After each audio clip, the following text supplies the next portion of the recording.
Oh, okay.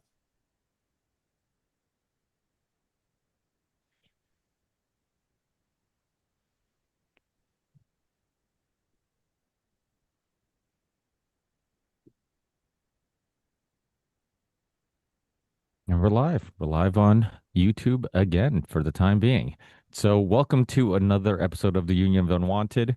As you guys know, you can catch us on YouTube every other Monday, for the most part, every other Monday at 7 p.m. Eastern Time. That does change sometimes, but make sure you subscribe to our YouTube channel so you get those notifications and follow us on all the socials so you get the live stream link when we're live. We typically do share it, so keep a lookout for that. You can get the audio on all the audio platforms, typically within 24 to 48 hours after the live stream. And then the video is also available on our Rumble channel, so that's another spot in case we ever get kicked off YouTube. We do have Rumble as a backup. And or I should say, get kicked off again because many of us have been kicked off and then returned. Um, and then you can find all those links and more at theunionoftheunwanted.com. And so that's it. We're going to have, like what I was saying before the show, typically this show is like your favorite hole in the wall bar where friends jump in and out and you run into people and whatnot. So I'm sure throughout the hour to 90 minutes, you're going to see some people jump in, jump out. So make sure you watch the video so you know whose voices you're listening to. But we did have a topic that we wanted to jump in and kind of get the ball rolling with. Charlie, do you want to maybe give a little bit of an intro of what, and maybe share some of your thoughts? Well, we've had San Francisco for the last, I don't know, let's just say decade, ever since Chesa Bowden got installed as a woke district attorney weirdo by Soros and those guys when they reimagined crime. Anything under $951 getting stolen wasn't actually a crime. Police don't get called. Nothing happens, right? So they tried that in San Francisco. And how did that turn out? Well, it turned into a shithole country in the middle of America. It got hit with COVID. It got hit with homeless people and drug addicts and Scott Wiener trying to lower the age of consent with children and all this crazy stuff, right? So we got that for the last 10 years that we could watch. That wasn't enough for the people of New York City. They said, no, no, no, no. Hold my We beer. want to see how bad it can really get. I want to see if we can chase trillions of dollars out of New York City to Florida. And they're going to find out, man. This is going to be the biggest catastrophe. It almost reminds me of like when New York City and Times Square in particular got totally like decimated in the 70s and everybody was shooting up heroin and all the property values got put into the toilet. And then here comes, corporate interest buying everything up. And next thing you know, by the mid 90s, it's like Disneyland at Times Square. So I don't know. Is this the okey doke? Is this let's buy San Francisco on the cheap and let's install a socialist torpedo to uh, you know, set off a neutron bomb in New York City and just remove all the people, watch values fall to the floor, and then come in and buy it up for pennies on the dollar. Like my conspiratorial mind goes to all like to immediately to financial crimes. You know what I mean? Like that's just especially in New York City. It goes to financial crimes. So what sort of grift is going on here? What's happening? Are they shorting the market, so to speak? Are they shorting New York? And sending everybody out, because this experiment isn't going to end well. It's just not. And I don't know why people insist on trying to play it out with socialism and all this stuff, but like this is going to be a catastrophe. And so I think that yeah, and the election hasn't happened yet. I'm just assuming they're going to vote for him. Poly Market has him at 92% to win. Like And so it's there's a like split ticket, really, like in a way. You've right. got Cuomo and Sliwa are both, you know, Cannibalizing each other yeah, and getting yeah, some, for and they're sure. both like real, as a New Yorker. I mean, I haven't lived there in a while, but they both kind of feel like has-beens to me, like not really viable, like not a real challenge, because Cuomo's a real has-been. I mean, he was run out of town on a rail. Right. And then I just remember growing up with Curtis Lewa, like he never won anything, you know. I mean, we kind of liked him because he was like funny and effective, and things were really bad back then. But I have a few other thoughts. I don't want to cut you off, but No, stuff that you were saying. that I don't want New Yorkers, sane, rational New Yorkers who don't want any part of this experiment to have to go through it. But they're going to because they're being held hostage. They're on a ship being steered by lunatics. I would say, though, that I do remember the days when Giuliani and then Bloomberg came in with what was real fascism to me because I was a smoker. Uh-huh.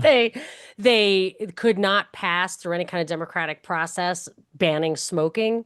So they forced it in through like health, you know, health regulation or whatever. I remember my husband took me to a restaurant after smoking was banned where you could smoke. And the waiter said to us, "Oh, you're sitting at the mayor's table," because Giuliani liked cigars. So he had his one place, I think it was Frank's, you know, so it was real, like it was classic kind of, So you know, gross. tyrannical stuff.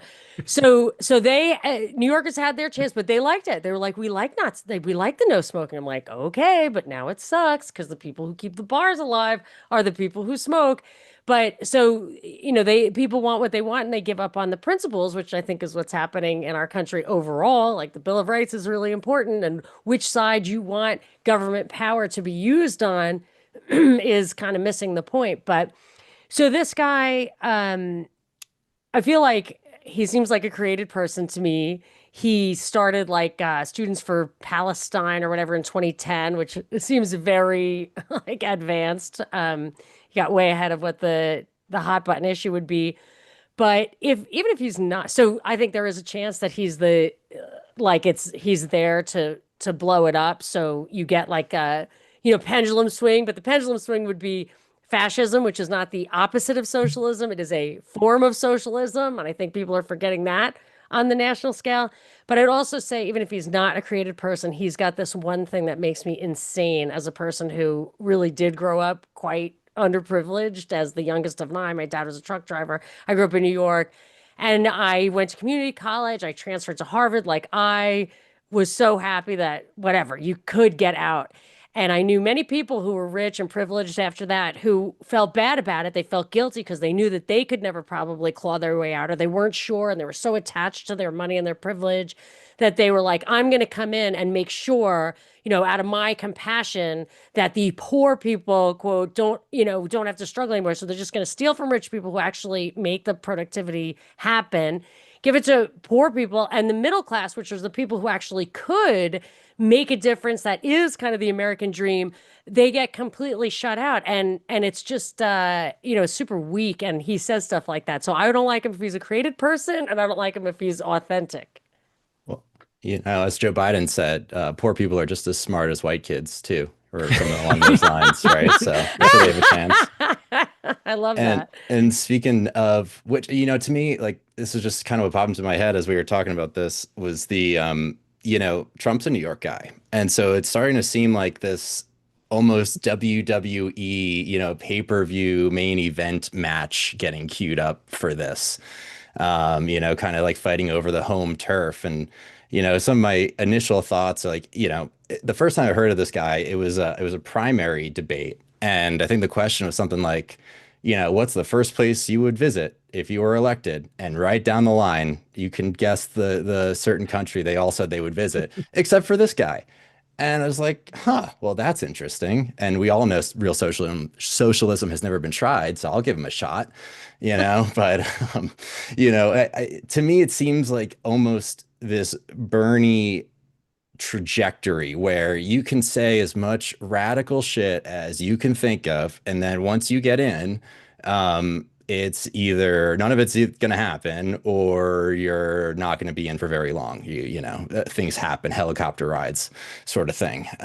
So it does sort of make me wonder, like if it's not this like controlled chaos element where it can almost let the city continue to deteriorate as it has been doing. I was just there, last month, 2 months ago.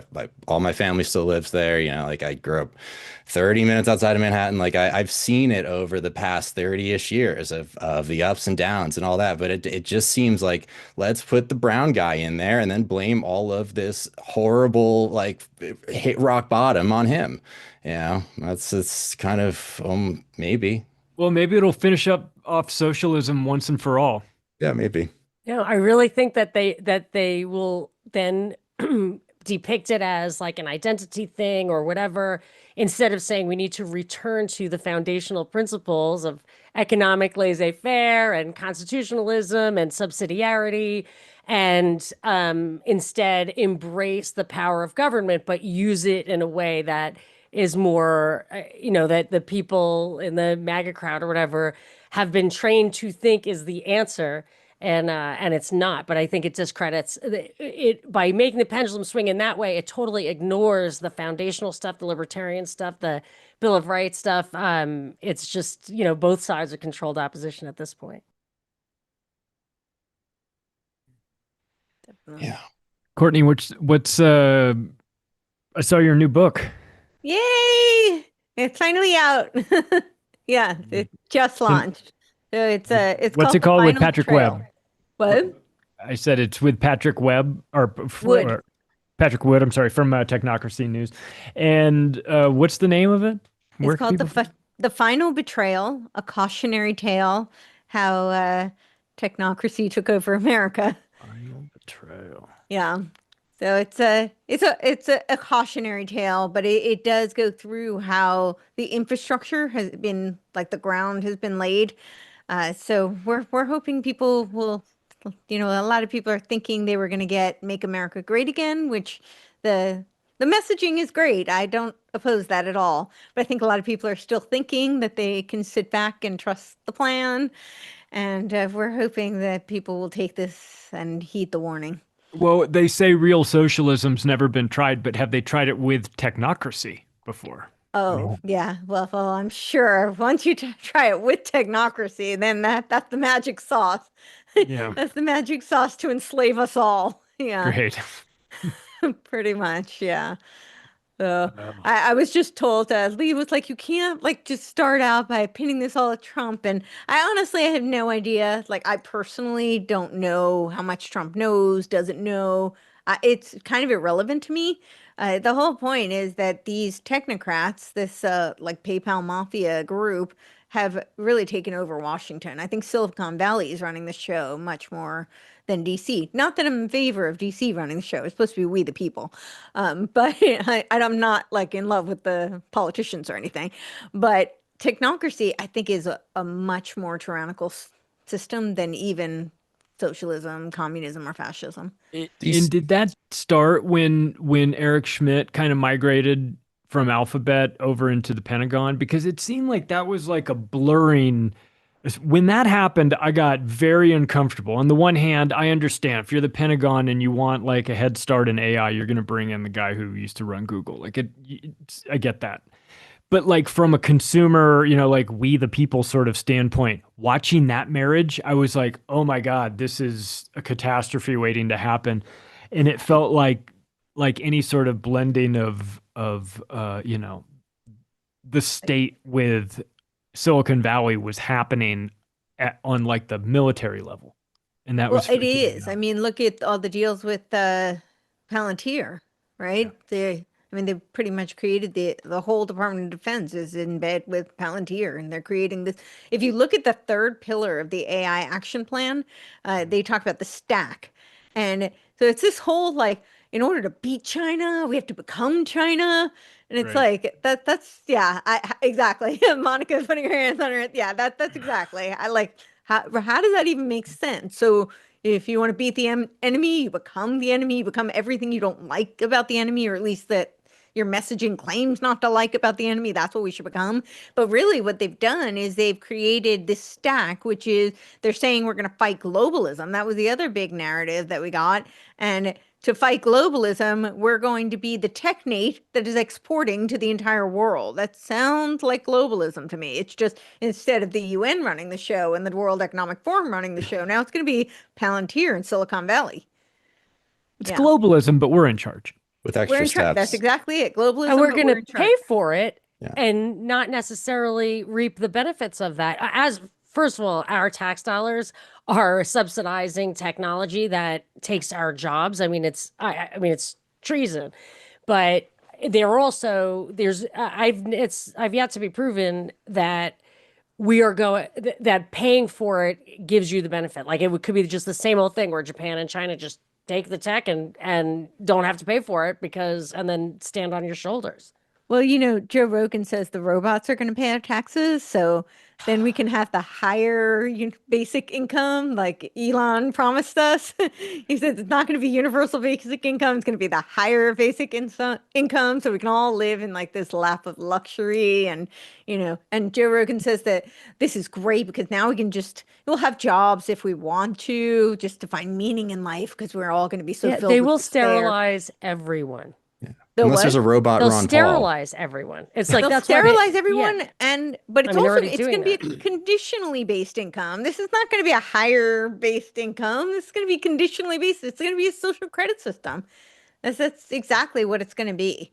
But I don't know if Rogan was just really stoned at that point, but he was, he's like, yeah, the robots are going to pay our taxes and we're just going to like sit back and chill. Like, I'm sorry I okay. stepped on you, Jeff. What were you saying? No, I'm I sorry. was just pontificating about robot Ron Paul when all the robots learn about how the federal income tax is unconstitutional.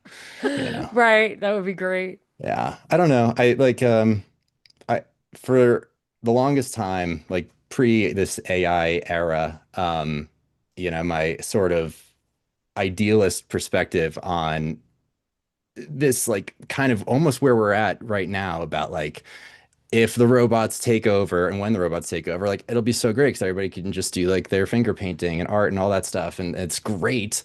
Until you realize that most people like, they'll just drink themselves to death. It doesn't even have to be like like an active militaristic force to just wipe out a significant percent of the population. Like people will just do it themselves because, most the unfortunate reality is like most people don't have a reason to wake up in the morning and get out of bed and do something that like makes them feel alive or engaged or contributing. Like their whole personality is defined by, what they contribute to society by working in a cubicle.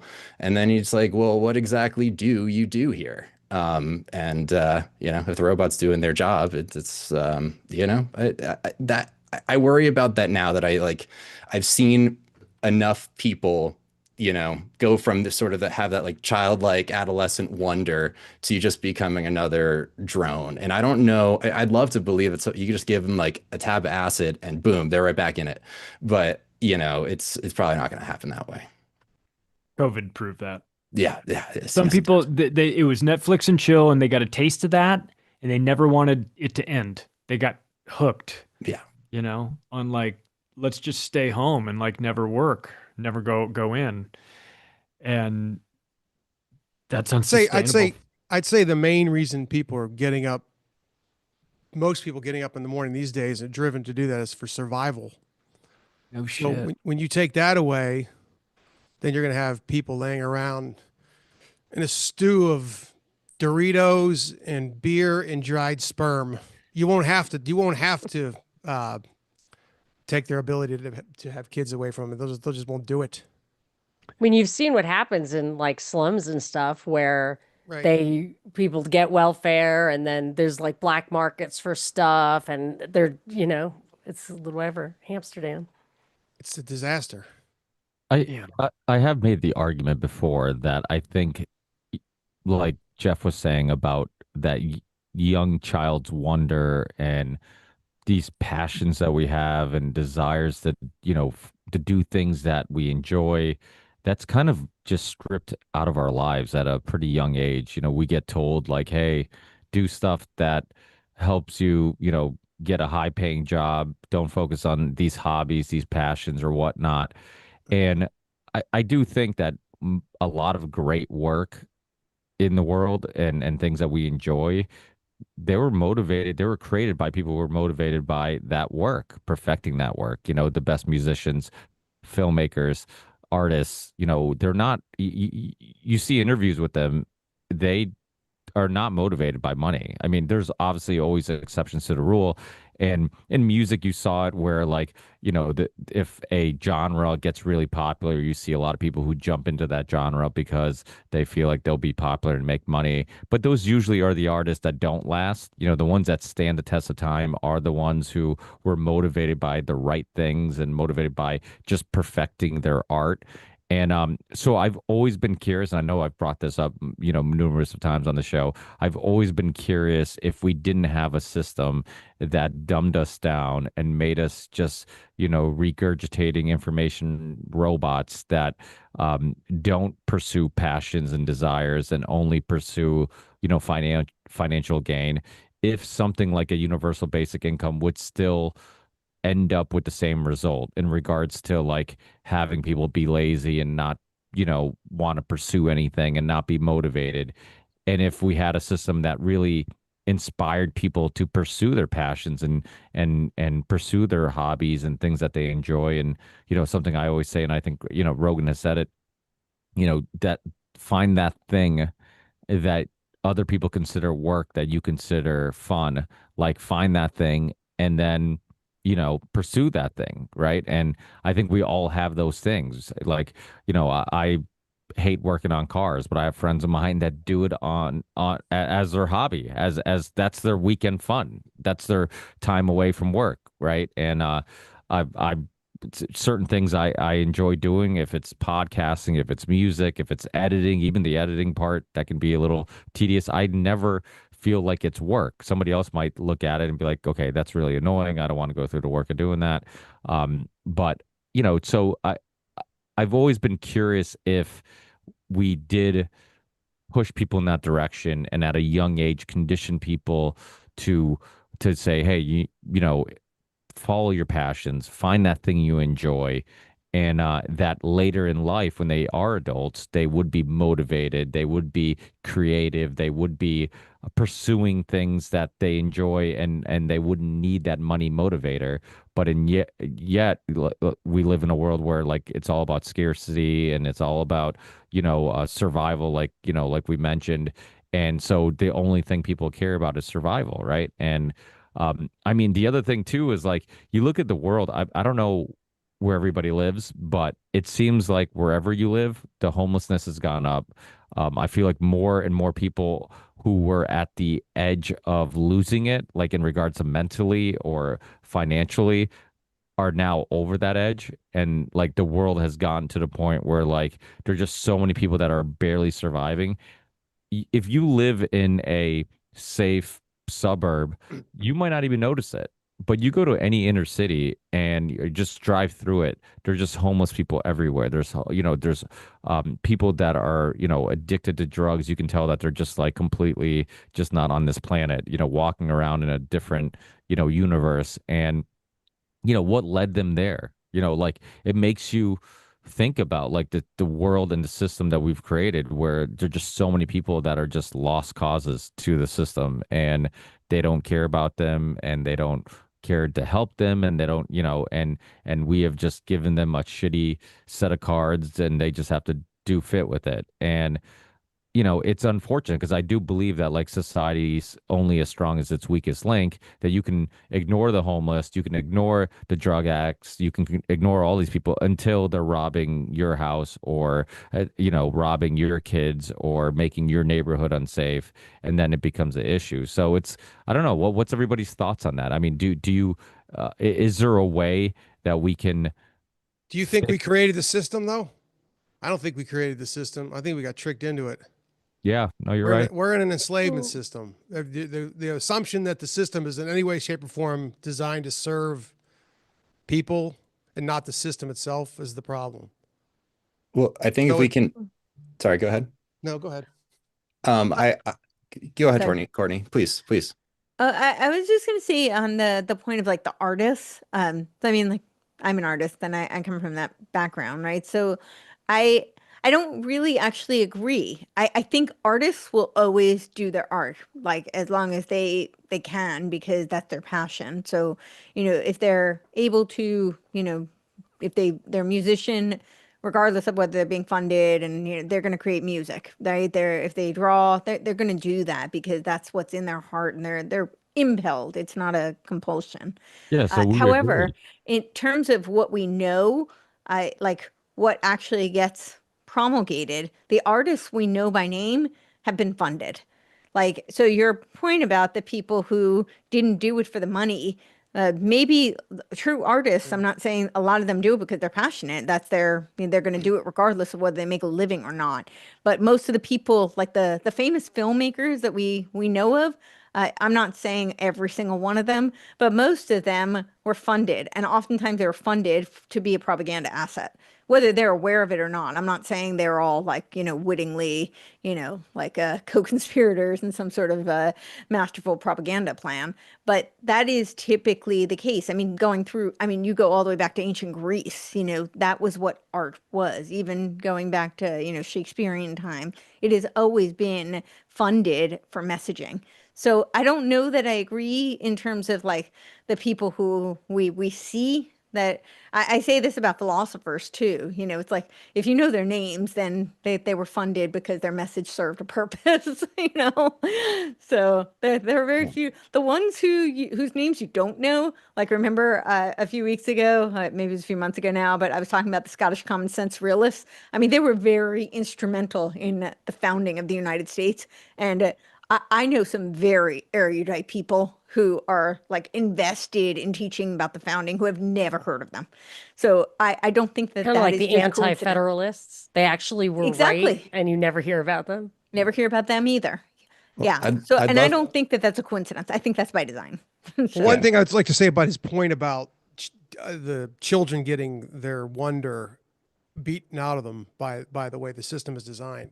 He's right about that 100%. It's something, I don't know who's a parent here, but it's something that keeps me up at night sometimes because the wonder and the excitement for just being alive that my daughter has, it's a struggle to keep it. I mean, obviously she's going to get older and bad things are going to happen and she's going to have some cynicism and some realism about the world around her, but it is something that wonder and joy of childhood. It's like if you could have the wisdom of an adult and keep that, that would be the world we'd want to live in. But unfortunately, we are controlled by terrible people that want the exact opposite. They want to serve the system at the cost of your freedom. I'd love to tie a few of these concepts together just from kind of my journey and because I agree with all of these directions you're going in. And I'm a musician. I've taught a lot of music lessons over my years. I play a lot of instruments. And what's always fascinated me was like the lessons I was forced to take at a young age were like it made me hate music and like Right. and now it's like the one thing I do that I just like truly truly love with all my heart.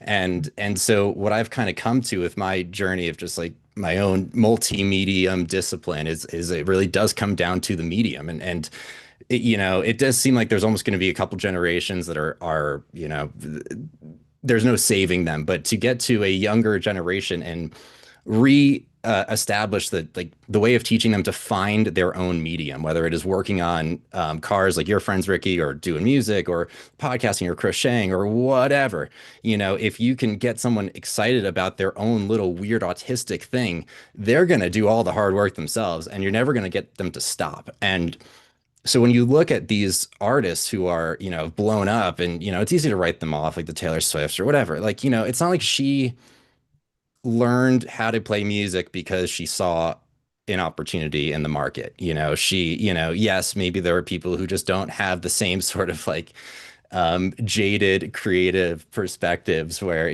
like just like going against the grain where like, oh no man, I'm not gonna sell out. Maybe just some people don't have those same sets of standards and they will just get attracted to what people seem to like because people don't they may not have the same sort of like openness to being wrong with like the artistic creative direction that they take. Maybe they just want to make something that people like, and I can't hate them on that. I hate them for that whatsoever. Like as long as you're making something and it makes you happy, that's great. And you know, I've gone through these evolutions with my own creative stuff, like with my music. Like sometimes I just can't do it for years, you know, like I can just like then it's a matter of like finding some weird flavor of it that I do have energy for. And then you start building up the momentum of creating. And then all of a sudden, like I'm back in it and I'm up until 5 or 6 a.m. just working on some stupid little thing that people would call me crazy for, like editing the same 3 seconds of a song or a video or whatever. But it's just like, you get into that flow state where it's like, oh man, there's nothing in the world I would rather do more than this right now. And if there was some sort of mechanism to tie all this back around, whether it's UBI or AI, that give someone the capability or you know, just the ability to do what they love more. And this is what I've been like so excited by recently, is how I've been able to incorporate some of these tools into my workflow that allowed me to do something that would have taken a team of people to do prior. You know, like I get to do some more high level creative stuff. And, you know, I don't know if the UBI thing would be as helpful, or if it would just lead to more people, again, just like killing themselves because it's like, oh wow, now I have more money for drugs or whatever. It doesn't matter. So it really is this like this really interesting problem to solve, where it does come down just like, was this beaten out of you, or was it never encouraged or instilled in you, or, you know, to begin with? And I'll Well, it leave was it at that. definitely beaten out of you if you went through government schools. That's right. 100%. It was any sort of creative tendencies that you had were just beaten out of you. So, yeah. And I wonder if you had UBI and you could sprinkle that on and allow people to do what their soul intends for them to do. I wonder how much of it would be like Office Space. Like I would do nothing. I would sit and I would do nothing.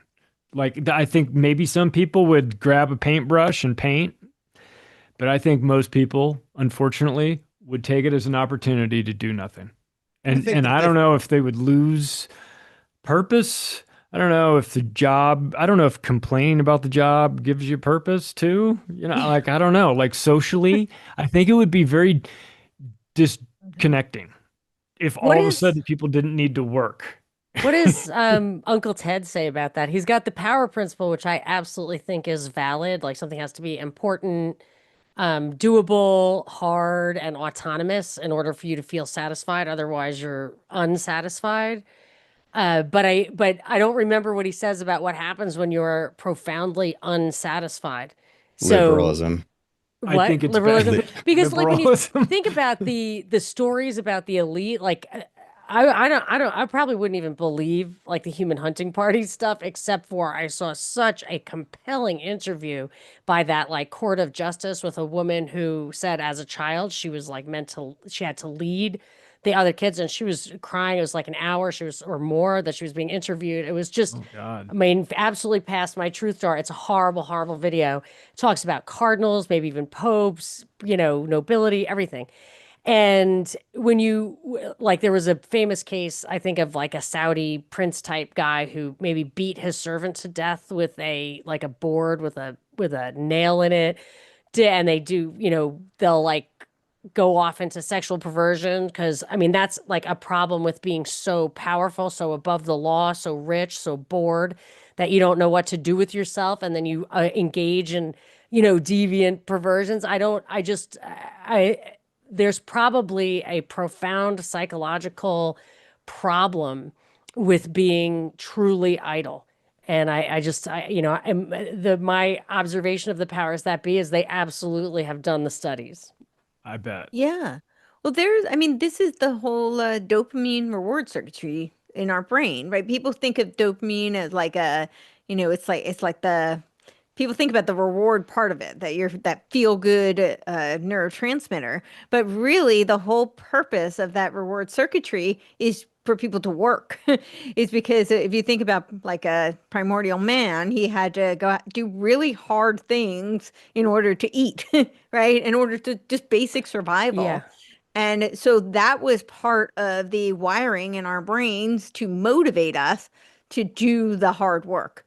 So That's I mean, yes, they've really like co-opted that and exploited it for their benefit. Obviously, we see that with social media, the whole red dot syndrome, and we could go down the list. The corn industry, and there's all sorts of things where they exploit and take advantage of this dopamine reward circuitry in our brain. But it's also indicative that we're wired to work for things. We're wired to earn things. We are wired to accomplish. Like, if you think about this, even like from a biblical perspective, right? There's the whole parable of the gifts, right? We're all given, and I believe we're all given these unique gifts and talents, and that make us uniquely different. But it's our job to hone those gifts so that we can be of contribution.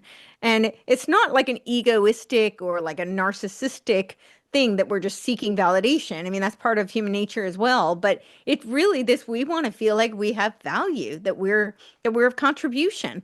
And it's not just because we want to pat on the back, it's because that's part of how we are wired. That's part of being Imago Dei. We are creators. So I mean that's my But worldview, it I has to be recognize. real. But Yeah, it huh? has to be real. Like that was one of the Authentic. things Ted said. It has to be. So if they tell you it's important, I guess video games are just a way to, feel Yes. like it's more. It's not a healthy outcome. And if they really, and they're taking our money And and actually, I'm creating sorry. this world. I just wanted to interject on this. This is really Mhm. fascinating because there are people who have dysregulated nervous systems. And so when they do things that give them a dopamine hit, but they don't actually get dopamine, they actually have like a post-traumatic stress response to it. So I've had this conversation with doctors about like certain drugs that other people enjoy, and I like have, panic attacks in response to, like no interest at all. But it was because they explained to me that it's because, and I've done the research and corroborated this is actually true, that people who have dysregulated nervous systems, there are certain chemicals that will make you have a feeling that you're getting a dopamine hit, but then your body realizes it was lied to. And so it's not just about the dopamine. It has to, like you're saying, it has to be real.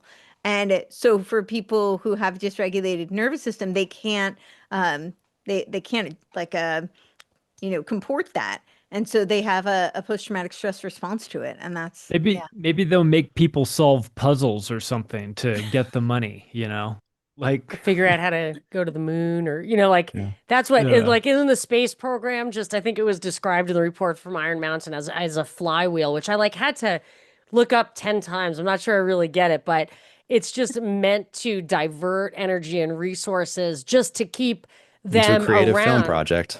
And then, but in case Okay. you ever need to like re-tap into that, almost wondered if like the whole vax thing, like why are they taking the people like the kind of moderate to high intellectual liberal on our side group and vaccinating them? And I thought, well, maybe they're going to need the people who think outside the box, in the future. They might actually want to, because they know they're in total control. They're not afraid of the freer spirits, but they might need that in reserve among the inventory demographic. So you think like there's gonna be like a big die off, and then Bill Gates is gonna come on TV and be like, "Ah, you won!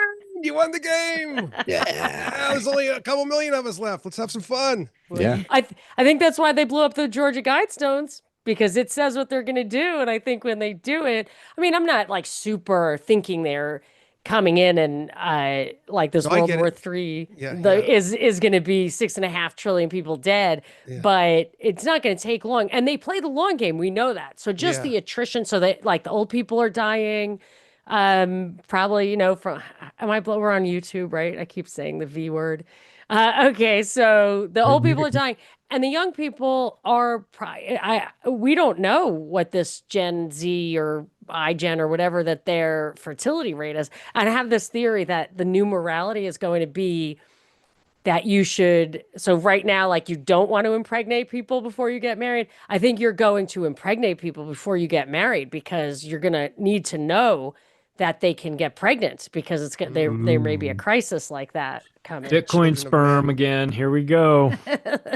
So, Well, let's just hire the robo wombs. oh, Oh there you yeah, go. that's That'll Oh work. yeah. They Oh, have that's robo right. wombs, and the robo Perfect. wombs are actually cheaper than IVF. Oh, Where do problem you get solved. the Great. eggs?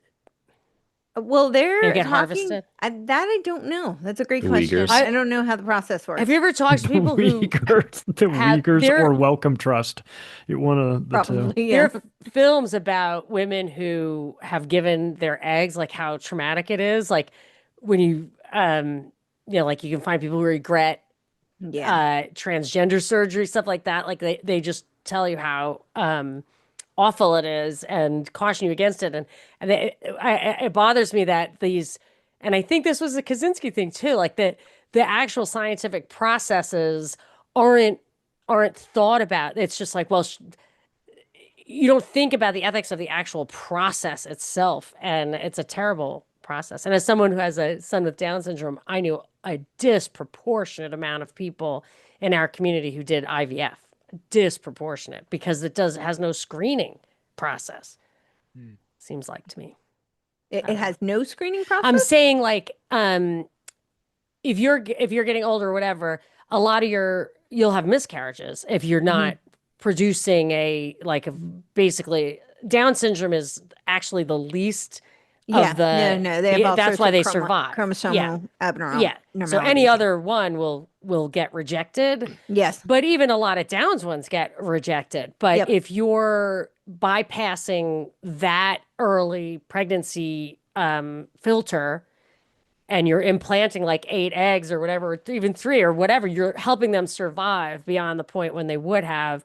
I think that's why you get a disproportionate number. The doctors will tell you it's just because only older people do IVF. But I mean, I'm in a community where everybody's older and it's, disproportionately. I don't know. I could be. Monica, I gotta when jump you're- off. Disproportionately, what is the disproportionate? Sorry. I Yeah. think that my community, I noticed it more when my son was in preschool, that there's more people with Down syndrome whose parents did IVF, is what I'm saying. And I think or other birth defects. I think because originally, like they were probably having a lot of miscarriages. Right. So they right. did IVF only to discover there was a reason for all those miscarriages. I mean, I'm just saying an observation, and I've seen that it's validated that yes, that is disproportionate, but the argument is, well, that's just because they're all older. But I'm like, so what? Like, doesn't even matter why. Yeah. No, it doesn't. I know he wants to speak. I'll just say Sorry. very quickly that they've actually disproven that women's eggs decline with age. They've actually debunked Oh. that. And this whole notion of like being geriatric pregnancy after the age of 35, do you know where this comes from? It comes from a study with French farmers in the mid 1400s. Most of them didn't even live to be 35. Right. Right. So they were already had diseases. Yeah, they were geriatric. Yeah, this was if my they were first pregnant. son. My first child was born with Down syndrome. And the When other did ones you are fine. know? Did you know? Oh, like 5 days after he was born. It Okay. was super traumatic. Talk about trauma. Wow. Yeah. That was quite traumatic. And but I was relieved to find out, like, 'cause they're like, we don't know what's wrong with this kid. And so those 5 days were worse than finding out he had Down syndrome. Then you could just deal with it. So yeah. but yeah, I did not know. And he looked a little funny when he was born, but I was like, he must look like my mother-in-law or whatever. All She's got babies look a small little funny eyes. when they're That's what born. I thought. I never saw a little baby like that before. Yeah. And then, you could see everybody just kind of like, oh. And I didn't even catch that. I realize it now, and I think back. I was like, oh, because I kept saying, is he perfect? And nobody answered me. And nobody would answer me. And I realized now what was happening. But he ended up being awesome.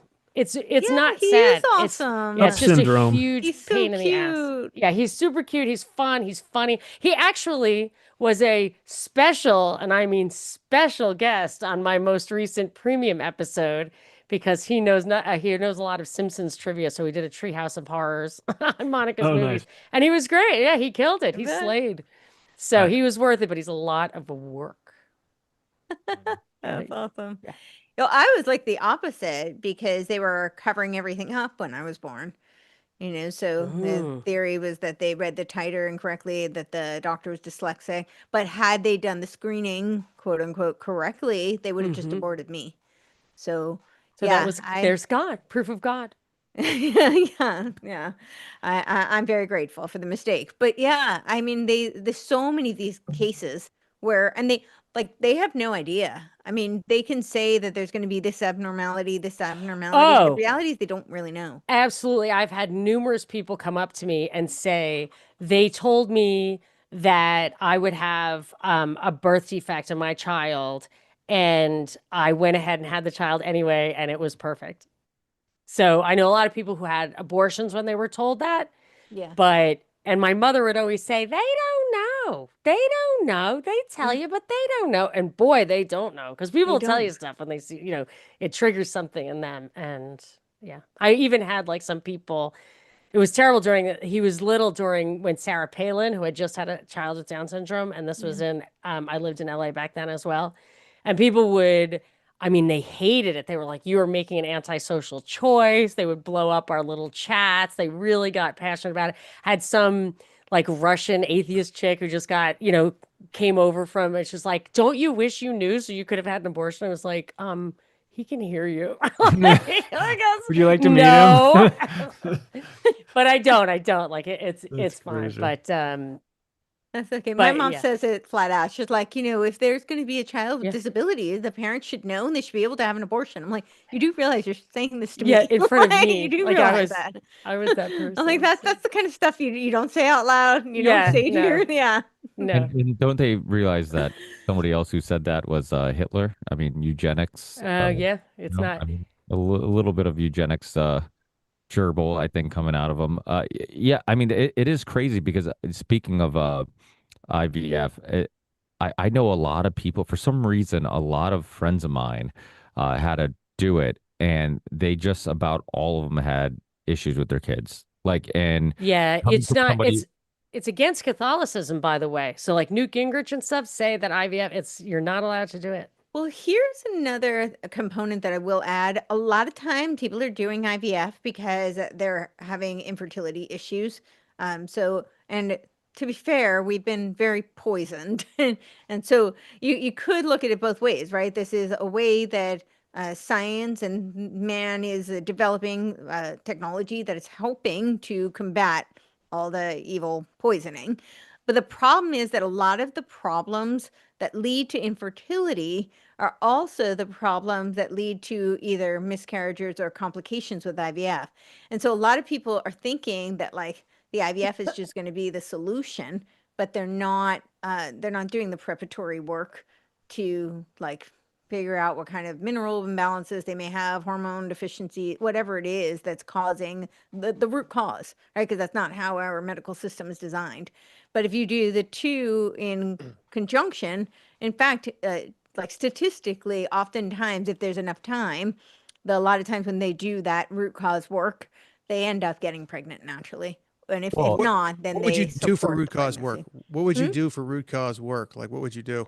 Like blood tests, and I mean, do you have anything specific that Blood you would do? test, GI tests, mineral testing, hormone testing. So it's a very comprehensive body of tests to try and figure out like where, deficiencies or imbalances may be. But then start to try and work, on balancing all that out, whether it be through, a lot of it's through lifestyle. I mean, people want like a quick fix for everything. But usually they can be, it takes more time, it's not as easy. And you have to do a bit of trial and error to figure out. But a lot of times there is actually a root reason why we're experiencing the symptoms we're experiencing. So well, Probably Courtney, like every time. Go ahead. Sorry.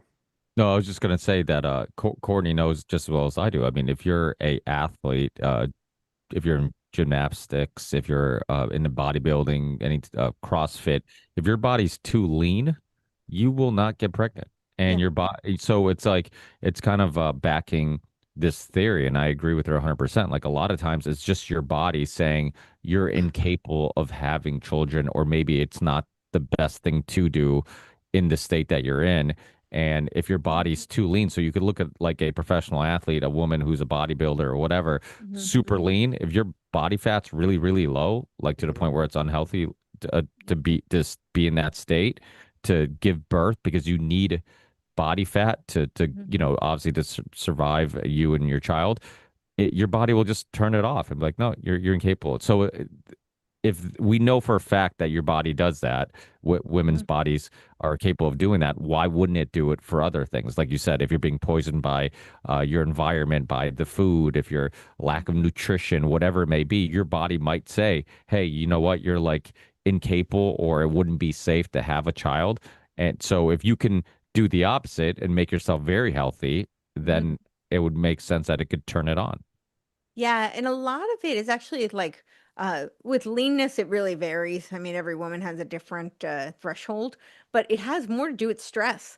So a lot of times when athletes are in that super lean state, they're under a lot of stress. Whether it's a performance stress or the dietary malnutrition, but their body is pumping all sorts of cortisol and tasking the adrenals. So the first priority is survival. If you think about us biologically, we're wired to survive.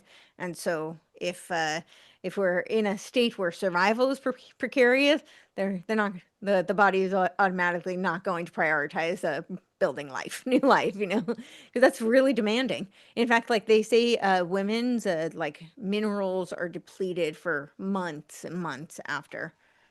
So yeah, it's very demanding. Yeah, as one would Yeah.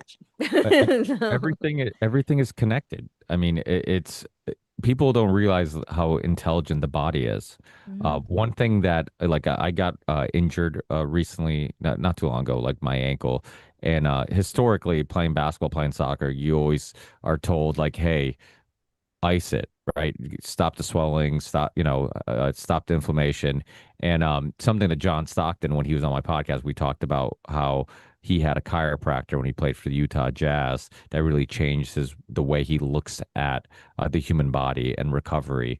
And when you look at like a lot of the things we've talked about on this show and many of our own personal shows about, the body being very intelligent, when you have a fever, maybe it has a fever, your body's creating that heat and temperature to actually fight something. Maybe we shouldn't be panicking and trying to lower the fever all the time. And same thing when you have inflammation, that maybe getting more blood flow to that area will actually help with recovery. So typically when I have like a high ankle sprain, I recover fairly quickly because I take care of myself, but it takes a little bit of time.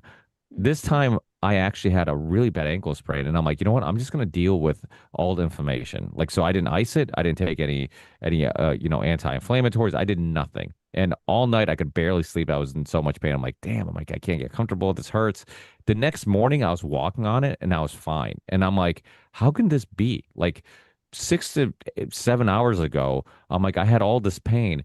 And the next day, like it was still a little bit swollen, but I'm like, it didn't hurt. And I'm like, I wonder if like letting the body do its work of just bringing that blood flow Yes. to that area all night actually was a better alternative than icing it and stopping the inflammation. And it's you look at it like Dr. Tom Cowan's one, Mhm. somebody that I've had on throughout the years, and I know he got famous during COVID, but years ago when I had him on before COVID, that was the perspective that I had him on to kind of discuss, because he has this perspective of like, hey, if your body's doing something, it's, when you have food poisoning, for example, right? Perfect example. You're concerned about the symptom, like, hey, I want to stop throwing up, and that's what your concern is. But when you really zoom out and think about like what is your body doing, it's trying to solve the problem. It's trying to remove the thing that's in your body that shouldn't be in your body. And so if you start looking at everything, all the things that we call symptoms that we're constantly trying to resolve, and think about like, hey, these symptoms aren't always bad. Like in many cases, it's the body trying to resolve the problem. It really makes you handle certain situations in life, slightly different.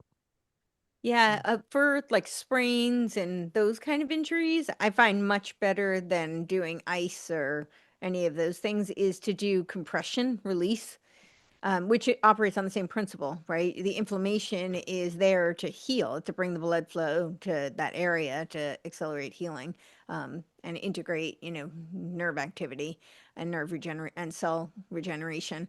But that compression I found really helps. I mean, I've injured myself, torn a lot of muscles, so I have a lot of experience with it. But I always find that icing makes it worse. Like I actually want heat more than ice. So, but that kind of compression Well, release. Right. It's weird because ice feels good because it's like Right. it numbs the Numbs it. pain and whatnot. But for recovery, I think I could see the logic in muscle recovery. I remember, just doing it in the past for muscle recovery because the idea is that when the blood flows away from the area, it takes out all the lactic acid and whatnot, and then you get new blood that comes in and helps with nutrition and minerals and whatnot. So I can kind of, but a lot of our injuries, like you said, like we're told to do the opposite of what we should do. We're told to ice it to stop the inflammation, which, like you said, if you just change the way you look at it, all of a sudden the swelling doesn't seem like a bad thing. It seems like a good thing. It's actually recovering. If now you look at it as like, hey, let me deal with the symptom, instead of looking at it that way, you say, hey, let my body bring this extra blood flow, and the reason it's doing this is because it's trying to repair whatever's been damaged. Then all of a sudden, you can handle it differently, right? And that's a lot of, our medical system is broken because of this, because everything is focused on preventing the symptom, right? It's all symptom management. It never even looks at like what is the body actually doing, what's the root cause, or any of these things. There is a pretty good episode of you guys ever watch that podcast Redacted on YouTube? I No, think I maybe have not. heard of that before. I've heard of that one before. Yeah, they just had Yeah, I have to.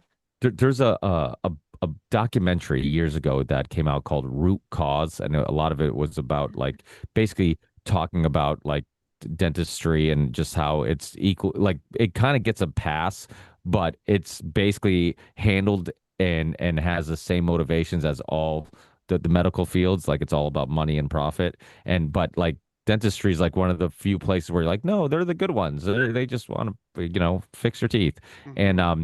And Root Cause was a good one. But just recently, Redacted had a dentist on who wrote a book about how like everything that you're told, all the recommendations on how to handle healthy teeth and hygiene is all wrong and actually causes the issues. And it made sense because something I've always thought about, and again, this is just like me, just kind of thinking logically.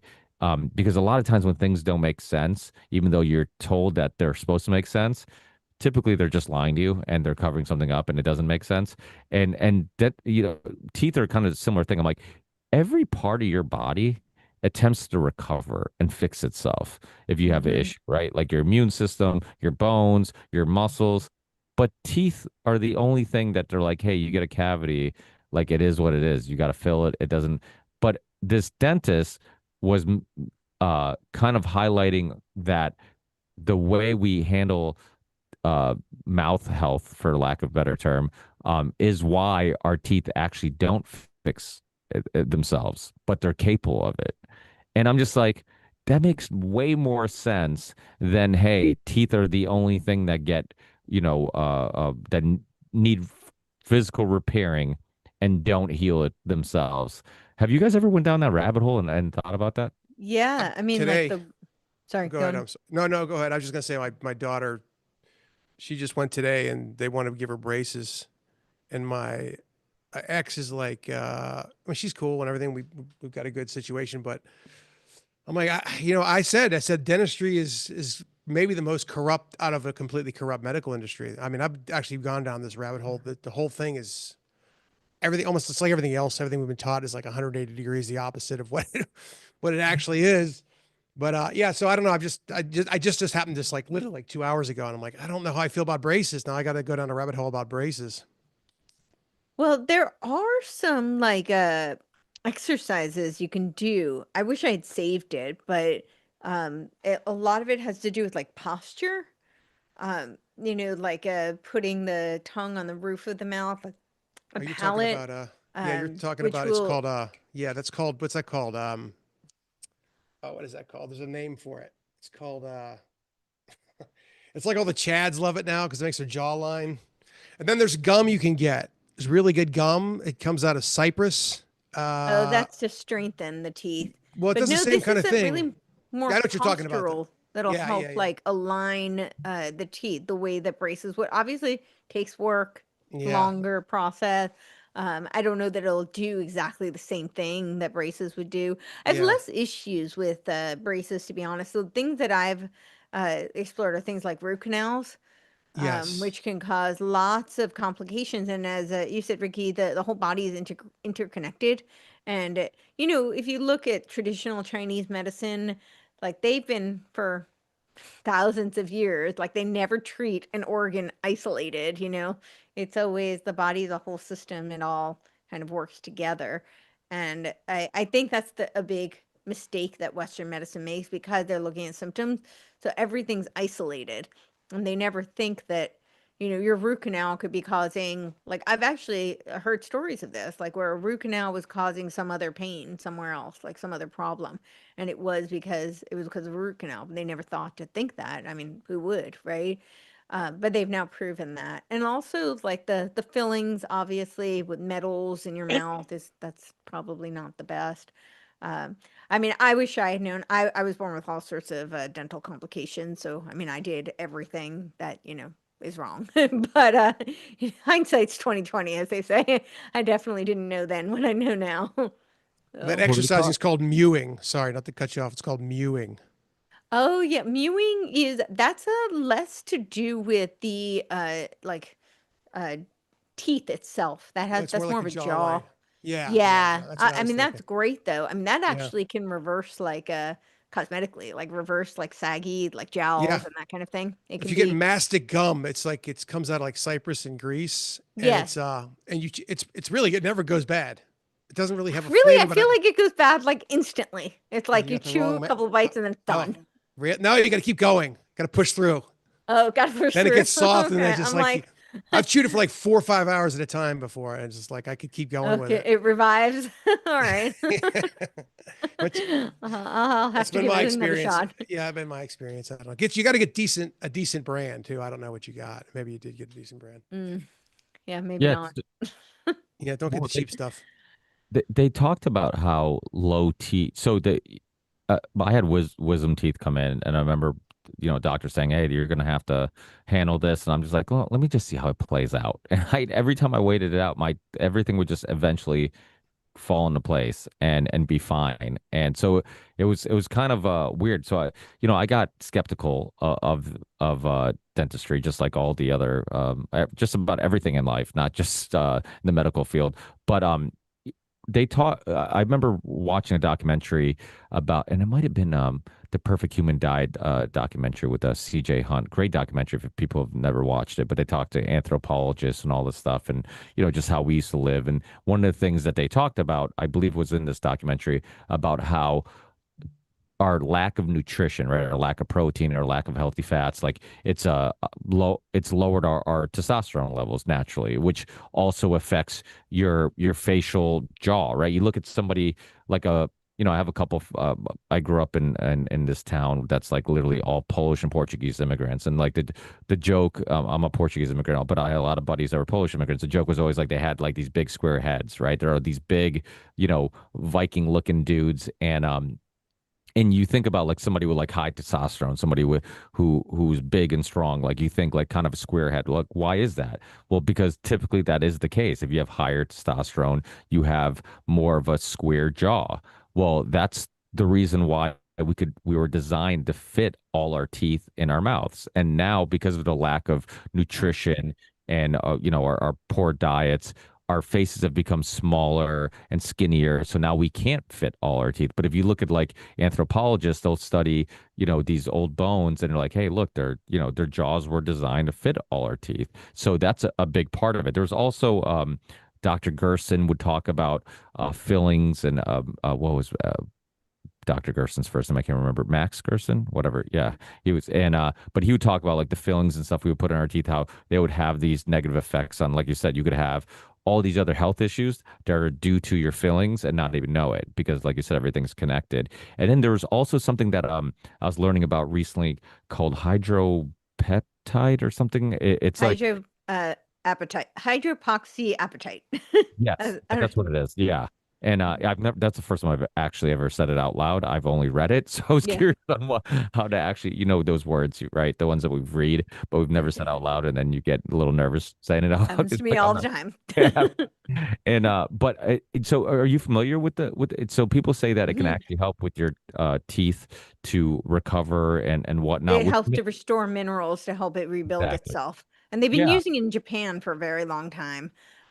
Now they have this nano hydroxyapatite, and I have more concerns with that because who knows what they can put into a nano type product. But the hydroxy, yeah, it's a natural substance, and it is supposed to be remineralizing. So your teeth are mostly, like, especially the enamel is mostly minerals, so it does help. I've been using it for a long time, and I really Yeah, like it. I find it I very use favorable. toothpaste with it, Yep.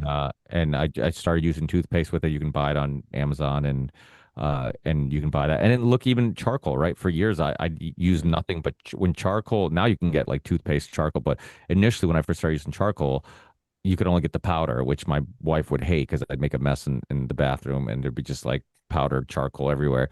But but it was phenomenal. And like my wife's like, how long can you do like use charcoal? I'm like, I don't know. I'm gonna keep using it and see what happens. If my teeth start hurting or if I get cavities, let's see. And I went years of literally the only toothpaste I would use would be this powdered charcoal.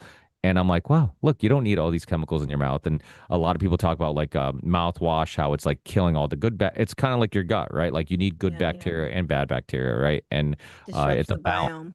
Yeah, and how like the Oil mouthwash. pulling is a better solution. Yeah, Oil right. pulling. Yeah, people Yeah. use like coconut oil, right? Mm-hmm. Yeah, most oils. Yeah, but coconut oil is a great one.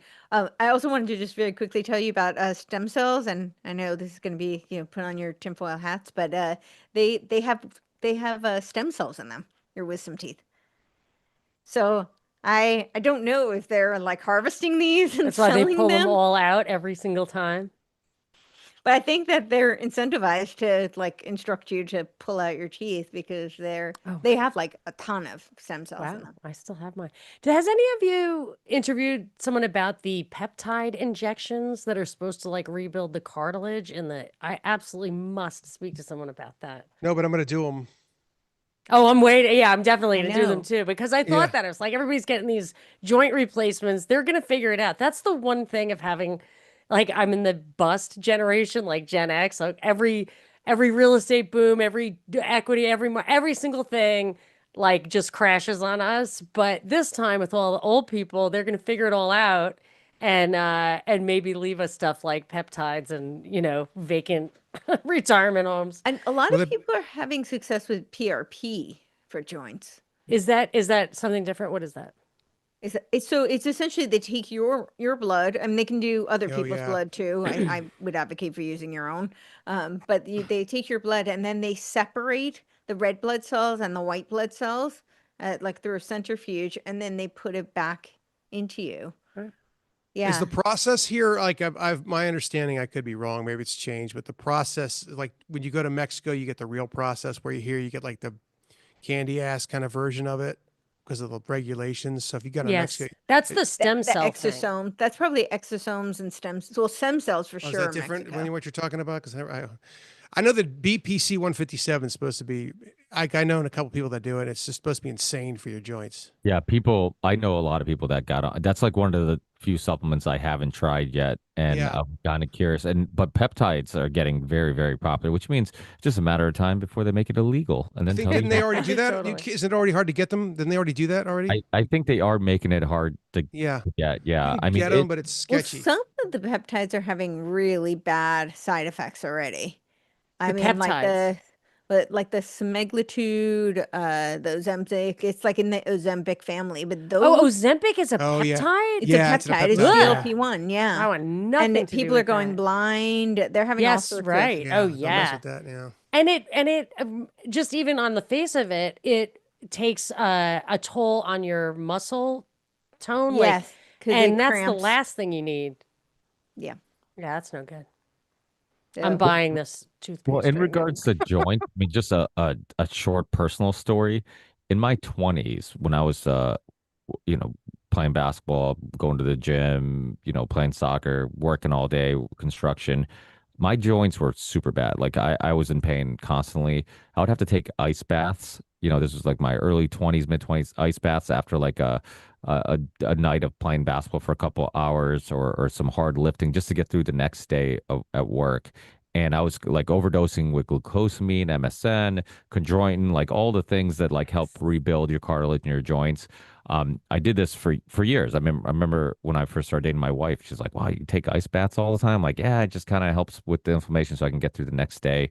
And then in like later in life, in my late 20s, I really started diving deep into like just how food was causing inflammation and the dietary solutions to a lot of our health issues. I having the Dr. Thomas Seyfried, who wrote Cancer as a Metabolic Disease, and Dr. Dominic D'Agostino, the keto guy, and getting into Mark Sisson and his work and whatnot. So I completely removed, until this day, I'm still on the same diet. Completely removed all sugar and carbs, anything that cause inflammation from my diet. And today, at 40, I have better joints and zero joint pain. And I assumed all of my joint pain was, oh, it's from working construction and leg pressing and squatting and playing basketball on blacktop and concrete, my whole life. And it was just beating up. And not to say that those things didn't cause some joint issues or some wear and tear, but the 99% of it was resolved by just removing everything that causes joint inflammation. And now, like, I can go play, Sunday nights I play soccer for a couple hours. Tuesday nights or Wednesday nights I play basketball. Friday nights I play like, wake up the next day, I'm fine. Like, and anytime I have a cheat day, or I call them reward days, and I'm like, hey, Eat paper. I'm gonna eat, carbs. I'm gonna eat pizza. I'm gonna do whatever. Usually Sunday nights, if we do a pizza night, it'll be a Sunday night with the family, and open a bottle of wine, eat Ricky, like you're so cute. For the Sunday night, like no, people don't even eat together anymore ever. I know. He's still doing Yeah, like well, Sunday dinners. Well, that's how so I grew up like eating together was like a thing. My wife, when she works late on Thursdays and Fridays, in some cases she'll work late at the restaurant. I don't eat until she gets home, and my mother will like give me shit because she's concerned about her son, right? She's like, how can you wait till so Eat late to eat? something, Yeah, Ricky. eat You're something. too I don't even thin. tell her because she gets mad at me, and she's like, oh, what time to lunch? Again, very cute. Yeah. So I'll wait because I don't like eating by myself and I don't like anybody else eating by themselves. So, and it's funny because my mother will be like, hey, well, like, did you wait for your wife to get home last night? Didn't she get home at like 10:30? I'm like, yeah, I waited. And then she's like, oh, you should have ate, and I'm like, hey, do you ever eat without dad? She looks at me and I'm like, exactly. I'm like, Exactly. I learned it from you. It's like, it's important for people to eat together because if you're not, then you're just roommates. You're not I family. totally agree. I want to add something about the joint stuff. I am not a fan of soy at all. However, natto, which is fermented soybeans, if you eat 1 tablespoon of that, it's like more than 100% of your daily vitamin K. Yeah. And vitamin K deficiency is responsible supposedly for calcification of the arteries, also osteoporosis, and possibly osteoarthritis, because it tells your body where to put calcium. So if it's not going to the right place, which is your bones, it's going to your joints, it's going to your arteries. And I think, now I could be imagining, but I'll like go on and off it and feel joint pain and not feel joint pain. So I think it's worth, even though it is soybeans, but it's like 1 tablespoon of fermented, But but it's natto is a fermented, miracle. right? It's fermented. I like the way it tastes. Some people Fermented think it's soy, I gross. think, is very different. Some people Yeah. say that. Yeah, I don't know, but it's what a difference it makes. So just that natto, if Try you it. if you I can like smell it. soy. I'm gonna I try like it. it Has too. it. I like gross shit though. So Erewhon has it. You know Erewhon. Erewhon has the one that I like, but it's like $25 a jar. I So know. I go to the actual Japanese market where it doesn't even say not, you can't even read the label, but it's frozen. Right. It's Okay. nowhere near as good. Yes, I agree with you, but like I have to go to the Yeah. I I go to the had to Japanese try it. market. Of course, I didn't buy it Yeah. again because I'm like, this is insane. No, but it's like $1 at the Japanese place, the frozen one. Yeah. Yeah, Drew, did you do the Tesla machine in Mexico? No, I kind of wish I had. What's the Tesla machine? I wish I had done that. That would have been fun. Yeah, What is I it? did it. It's this contraption that looks like it shouldn't work, to be honest with you. It's those coiled light bulbs. People rubbing Kinda- light bulbs on themselves.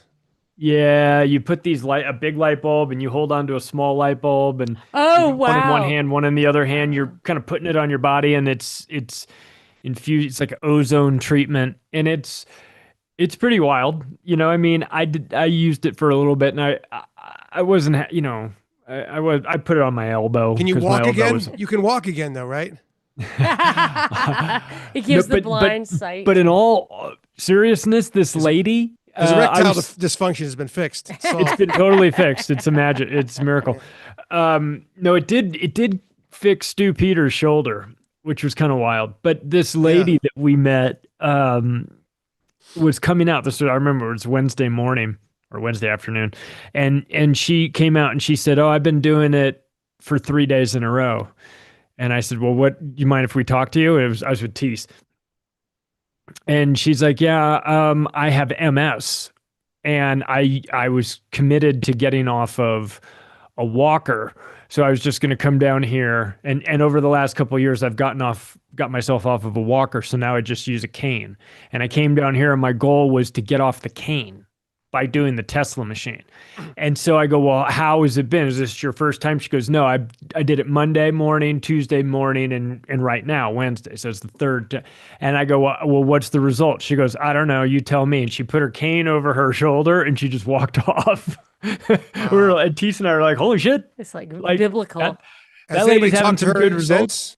I mean, if we talked to her 6 months later, what is she doing now? No, She's- no. I'd love She to was know. just some- I'd love to know. she's- Yeah, I would too. Maybe I'll see her at the next in Acapulco. But Yeah. she was some British lady that just came in and she was just like, Huh. it was like and she had the right mindset too.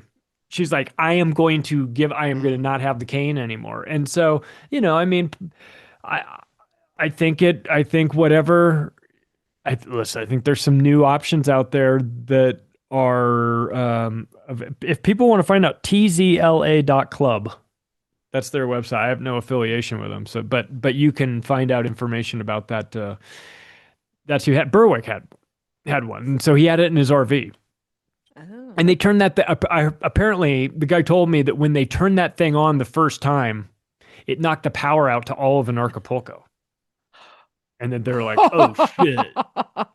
And then what do we do now? Because it's in Jeff's RV that's out in the parking lot, and it's right next to all these like generators and all kinds of shit that they've got going on for the production of the show. And it's so powerful. When Teese was filming me getting it done in the RV, he couldn't get his camera up close to it because everything was getting all wonky. So he had to sit in the passenger side of the RV, and I'm sitting on the couch of the RV, and he's zooming in, filming me using it. Interesting. But he had to be far enough away so that it wouldn't interfere with his camera. I met a so, dude like- there who said his best friend had stage 4, and he said they were in Canada. He was a smart guy. He wasn't a bullshit around guy, and he said he brought her down there and it solved her cancer. He swore by it. I mean, he was a very smart, intelligent guy. He was not a nut. You know what I mean? He was. There's a few of them down there, but he wasn't one of them. And he swore by it. He said he grabbed her and took her down there, and she's clear to this day, is what he said. Yeah. Who knows? Yeah, so there's options. If you're hurting out there, if you're at the end of your rope and you think that there's some, like I kind of wish, if I didn't realize this was going to take a medical turn, I would have invited Christian Yordanev on, because he's been my certified health practitioner for a while, since Ricky introduced me to him years ago. And that dude just looks under the hood and finds out what's going on with people, and it's just like gives you these couple of these different tests that are like available, but your doctor's not going to give you one. Like your doctor doesn't give a shit. And like, oh, I can't find out what's going on with my mom's stomach. Christian takes a look. He goes, she's got a parasite and 2 forms of E. coli. It's like Wow. very specific, like dialed in. This is, so take this for that and take that for that, and it's like, then you're really targeting it. Then you're actually like playing the game to win. But if you're just guessing at like, well, your stomach's all screwed up, it's like, well, fuck, man, it could be anything. You know what's so Yeah. fascinating about that? In most other countries in the world, like here, they give antibiotics for everything, right? It's just a broad-based antibiotic. Oh, you're sick, here you go. Here's a broad-based antibiotic. It's just like a generic cover everything kind of thing. In most other countries, they test specifically for what strain of bacteria, and they only give you an antibiotic to target that. Like I've talked to people from other countries and they're so baffled by how we do that. There's I think some it's of really that here. dangerous. Target. There's some of that Dangerous. here. Pardon?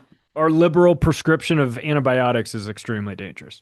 But they I think so. do try to target some. I mean, if you have like a weird, yeah, I mean, they're not, yeah, they're giving you I mean, for amoxicillin every strep, they time you just have give you strep. Yeah, penicillin. amoxicillin. It's- Yeah, Yeah, every time. Yeah, that's amoxicillin. true. Yeah. Right. There's some things they'll give you like a certain types of antibiotics, but in most countries they test like for what strain of bacteria it is. Because bacteria is, like that's actually a pretty scientifically testable thing. It's not And you don't want to kill the ones that you don't want to kill. exactly. Well, that's why they do it. Yeah. That's exactly why they do it, so that you don't disrupt the whole biome. Yeah. But in terms of just to what you're saying about like testing, that is really interesting because I think it's like on the one hand, we don't get at the root of anything, but on the other hand, we're like incredibly generic with everything in our medical system. So yeah, you're not getting anywhere with the either end of those approaches, and both of those are basically what we do. I actually met somebody at the Nashville Third Eye event who Okay. came up to me and said, I listened to your show, but I found Christian Jordan because of your show, because you were kind of like going on and on about him. And I started working with him 6 months ago, and I'm here, and he was with his wife, and he's like, we're here like in person at this event, and this is a really big deal because if you had seen me 6 months ago, I couldn't walk. I could not walk to the mailbox and back. My legs were all swollen up. And he said it was getting progressively worse. And he said, I'd been to all these doctors. And he said, and Christian found out, gave me these tests, and he found out that I was allergic to like two different things. And he's like, and one of them is like, I forget what it was. It was like almonds or something. Like, imagine if it was almonds. It's like one of them was almonds. And he's like, I have a container of almonds at the base of my desk that I eat all day long. Like stuff like that, like, unless you are asking the right questions, you're not going to get the right answers in terms of like what you're looking for. And he made some of these tweaks and the guy was there, like, I can walk. And his wife, they were freaking out. Like, they were like, we wanted to make sure to tell you. I'm like, that's awesome. Like, that's great. That's like a great bit of evidence, for one person. So I guess if you get honest about like, are you really looking for the root cause of the problem, or are you just trying to prescribe pills to cover it up, or Right. They hardly what's ever the give plan? celiac tests, and my son and I are celiac, and I had tons of weird problems, and my son had this horrible, debilitating eczema and psoriasis, and I finally asked, I was like, how about some celiac tests? Absolutely cured it all. And people say it cures Crohn's disease. If you determine that you can't have gluten's in everything. So if you have a Yeah. problem with it, it can systemically like mess you up. They don't do that. The thing about cold sores and lysine, completely, it's a very powerful antiviral. Lysine Yeah, is. lysine. I can Yeah. tell you more about it, but it gets a little boring. But I just love it because it pairs with arginine, which builds viruses. So when you use lysine because you're in the sun too much or you're stressed out, all this free arginine is running around to like make, including COVID. They did studies on COVID and lysine. It's $15 for like 1,000. Yeah. I know my acupuncturist, whenever I'm like a little under the weather, she's like, Yeah, lysine. take some lysine. Get Yeah, some it's like lysine. miraculous. Yeah. The celiac, that's really interesting with Crohn's because gluten, even for people who are not celiac, it can Oh, yeah, create absolutely, yeah. leaky gut. So it Yeah, makes it doesn't sense have with- to be celiac is just if you Yeah. produce these particular antigens, Yeah. but you don't have to. It can, I mean, I already quit it by the time it came to that. So I have the genes for it, but I Right. can't say, oh, well, they identified. And people yell, like, you don't have to wait for a doctor to tell you, but I don't care about the label, Right. but it's such a a virulent thing. Like you can really I can tell you what has gluten in it just because it like I get such bad stomach ache. It's like very clear what it is. But you'll tell them that you have that symptom and they don't give you because they don't want you to know. I had like migraines. I thought I had an ulcer, diverticulitis. I didn't know what the hell I had. I had everything hurt all the time. And as soon as I was on a lot of different things. I went to a bunch of different doctors and not one of them ever gave me a test. Like I never even really took the test. I just stopped with the gluten and I later got a genetic testing and it found the genes for it, but I immediately gave it to my kids and yeah, my son with the horrible skin, he's got like so many of these antigens, like it was off the charts. And I'm thinking, why didn't anybody, we've been struggling with this for years. Everybody knows, like once you find out, everybody knows like eczema and psoriasis and stuff is super sensitive to gluten. But they don't Crazy. test it. I mean, why would they not test that? Like, it makes no sense. It's like they don't want to solve the problem. They've got to deal with Monsanto. I guess so. I mean, internists, like, it's like it is the probably biggest problem. And anyway, yeah, they really do. One of our doctors told us that he was really hurting during COVID because when they shut down, he was a pediatrician. He said he makes all his money on vaccines, and when they shut down his, practice for COVID, whatever, people weren't getting vaccines, and that he told me he didn't realize, like, I was like, ugh, all of it. So they're never going to not, they can't tell you to do things that keep them from making any money at all. It's the only way they make money is some of these drugs. That's crazy. Oh. Well, that's why they don't want you to do blood work because so many of our issues are deficiencies. I mean, we do so many crazy. I mean, my daughter during COVID got Lyme disease. We were outside playing Oh. and she had a tick on her. And Oh. well, the good thing is that we figured it Totally out. treated like she's Yeah, not going to we have treated a it, lifetime of but problems. how do they? Yeah, because my mother got Lyme disease and they misdiagnosed her, didn't know what it was, or she didn't really know what it was at first, and kind of took her time getting it looked at, and then had like tons of health issues, like telling me I have to eat before my wife gets home. Kidding. But she has she has like immune issues. She has joint pain. She has like all fatigue, like all these chronic things that came after the Lyme disease, and we also had Chris Newby, who wrote the really good book called Bitten about her story on about Lyme disease. She has a phenomenal book called Bitten, and if you guys haven't checked it out, please do. I had her on years ago, and then I had She's her been on here. yeah, I had her on the Ripple Effect podcast, and eventually, when COVID happened, we're like, hey, her book is more relevant than ever now because her story is pretty interesting. She was from the West Coast, from California. She was a science writer, and I forget what her exact title was, but she's big into science, writing publications and writing articles and research and whatever. And she was in I believe she was in Cape Cod or Martha's Vineyard on vacay, went back to California, didn't feel really good, and end up going to the doctors, and basically for a year was misdiagnosed because they never connected the dots and realized that her sickness came from the East Coast. And in the West Coast, they weren't seeing Lyme disease. So nobody was even thinking that it could be a possibility. So she was like bedridden for like a year.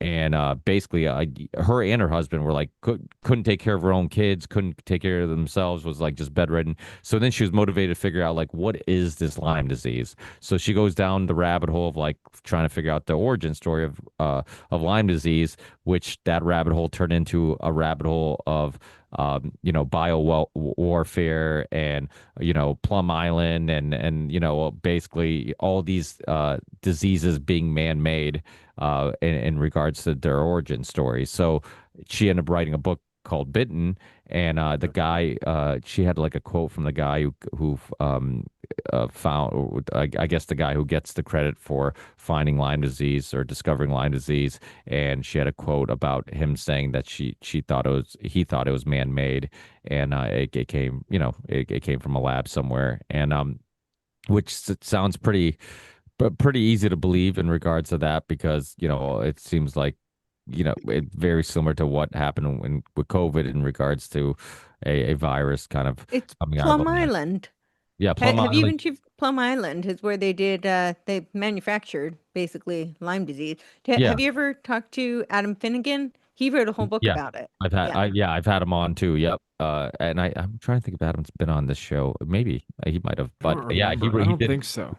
No, I, oh, you're right. He hasn't been. You're right. I don't recall, but it could be because you sometimes bring these people on who I've never heard of before, and But that's why it's called Lyme disease, because they found it off the coast of Lyme, Connecticut, Yep. where Plum That's right. Island is. So That's that right. people believe it comes from there. So yeah, so it's very fascinating. So a lot of a lot of our health issues, it's like literally man is trying to reinvent the wheel, and like Mother Nature's this like perfect machine that balances itself and whatnot, and then we mess it all up, and then we try to fix it with more horrible ideas, and I mean, you look at like gut health.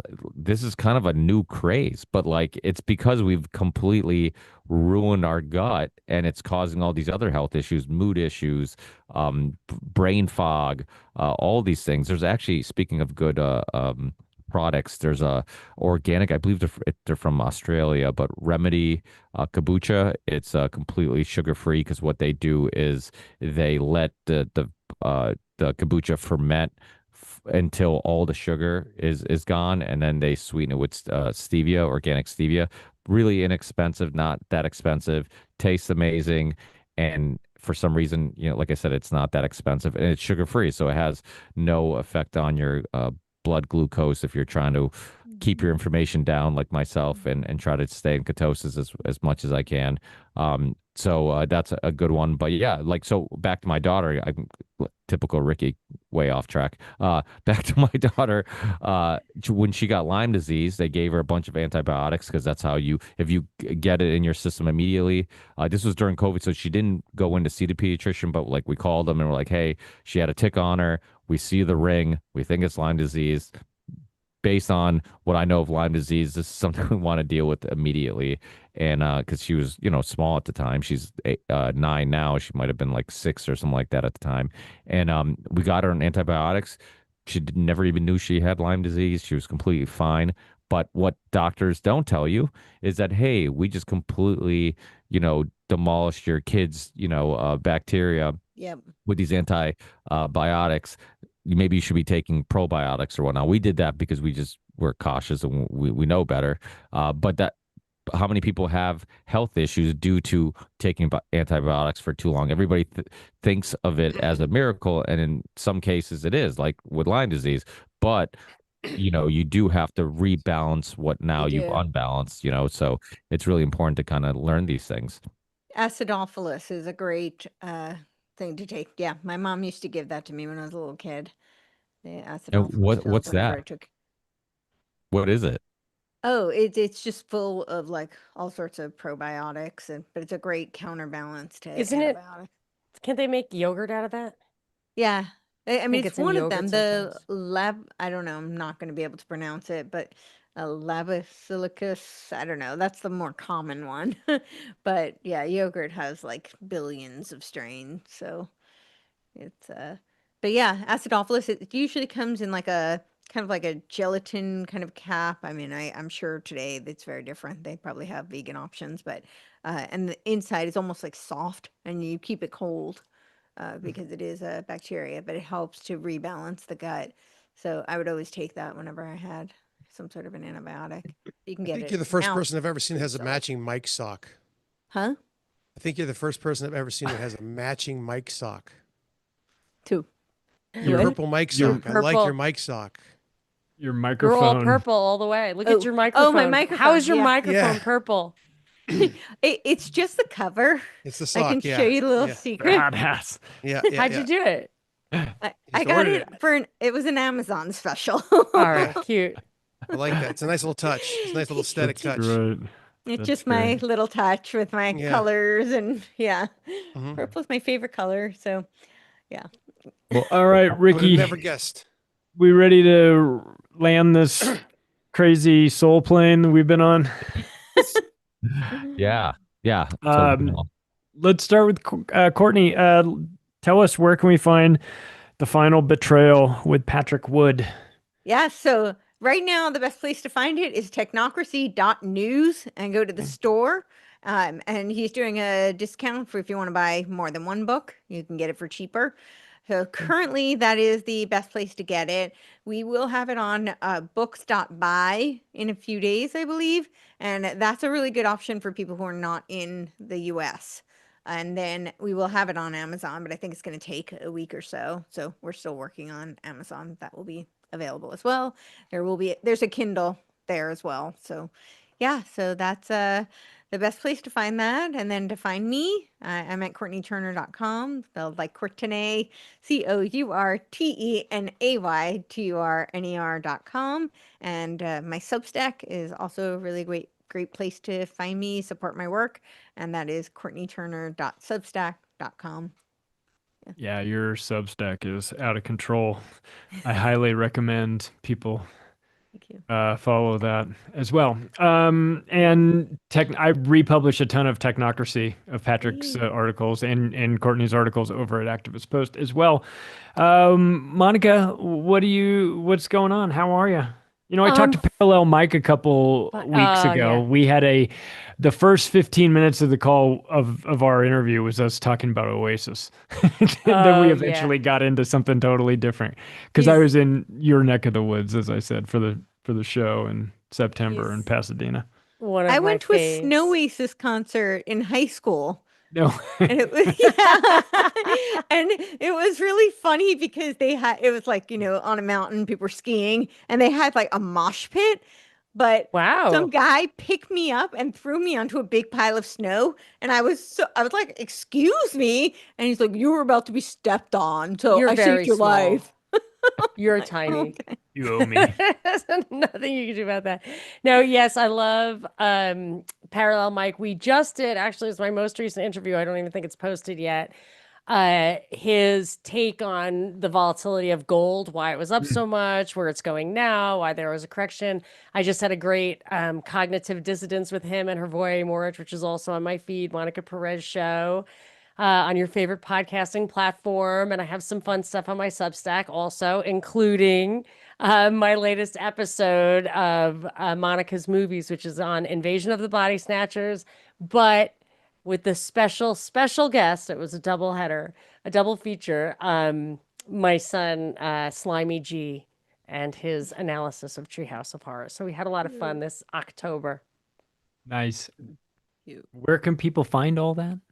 MonicaPerezShow.com is one place, and at Monica Perez Show on Twitter. That's what it is. Monica Perez Show everywhere.